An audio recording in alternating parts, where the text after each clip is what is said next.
berasal dari Universitas Islam Negeri Sultan Toha Saifuddin Jambi, kelas 6A Tadris Biologi. Baiklah, pada kesempatan kali ini saya akan mempresentasikan mengenai analisis artikel saya yang berjudul Faktor Resiko Kejadian Diabetes Mellitus pada tingkatan usia produktif 15-60 tahun, sebagaimana yang telah ditugaskan oleh Ibu Diandara Oriza MPD selaku dosen pengampu mata kuliah Genetika Pendidikan. Di sini ada beberapa komponen yang harus dipenuhi dalam penganalisisan artikel.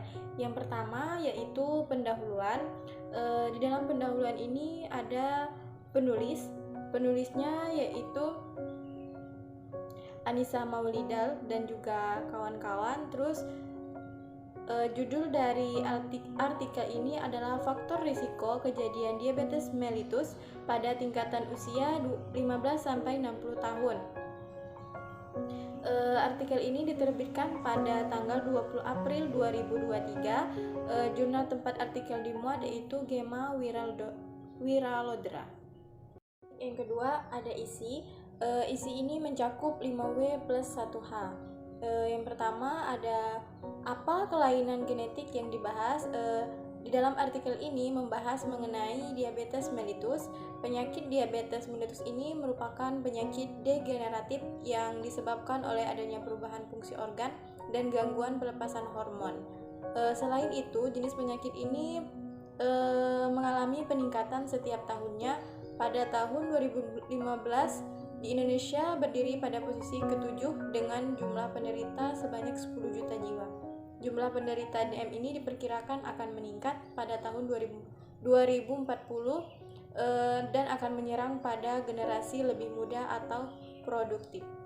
Kedua yaitu siapa yang beresiko terkena penyakit ini.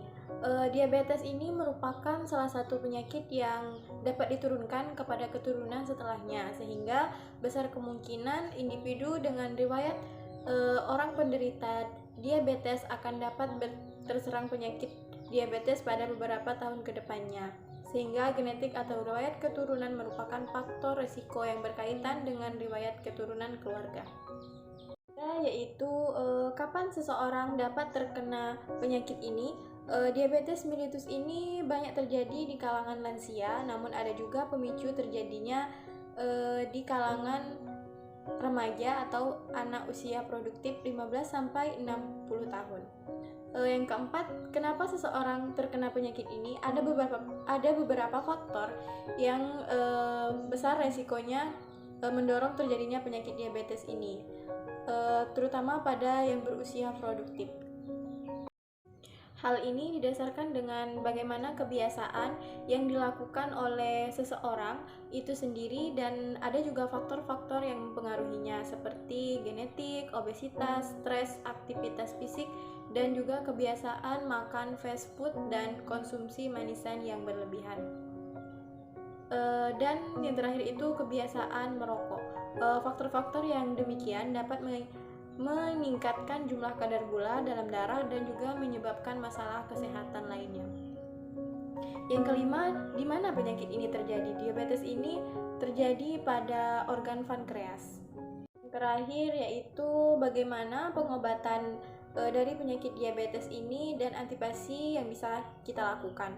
Untuk pencegahannya perlu kita lakukan tindakan perubahan atau inovasi secara terus-menerus untuk mengurangi risiko timbulnya penyakit diabetes pada usia produktif. Selain itu juga terdapat faktor risiko yang tidak dapat diubah dan berasal secara alamiah dari genetik atau keturunan dengan orang tua yang memiliki penyakit diabetes mellitus. Dapat dilakukan upaya pencegahan secara dini atau dengan membangun kewaspadaan dengan lebih mengatur pola kebiasaan sehari-hari. Baik, demikianlah penjelasan sedikit mengenai penyakit diabetes mellitus dari saya. Lebih dan kurang saya mohon maaf, dan saya akhiri. Wassalamualaikum warahmatullahi wabarakatuh.